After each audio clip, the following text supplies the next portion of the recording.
Ano ni uban kanato nga daw susama og mga itsura o dagway? Mao gitawag sila uban kanato nga anggid-anggid. Gani makapakugang sa uban human masayod nga may kaanggid sila og dagway bisan kun dili niya sila kaila o kabanay.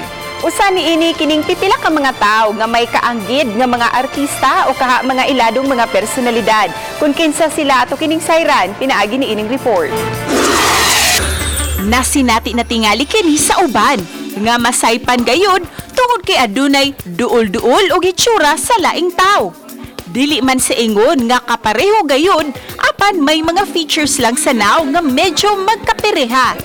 Sama na lang sa amo ang cameraman nga si Jovel Ubiso nga daw kaanggid ang GMA senior correspondent nga si Rafi Tima. Apan dili lang si Jovel kay hasta si Balitang Bisdak correspondent Luan May Rundina may kaanggid usab.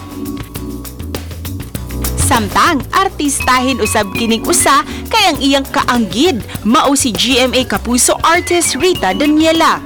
Gikan sa hairdo ug makeup, kuha kaayo ang maong Kapuso star. Apan mas naukay kami niining usa ka babay ug usa ka lalaki kay matud pa daghan gayud ang nakaingon nga anggid sila.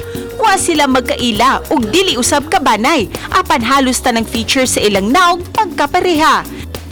Among nahinabi si Jana Baltazar ug iyang gisaysay nga nakit-an niya ang maong lalaki ni atong college student pa siya ug ginganlan kining John Ray Hardiloza.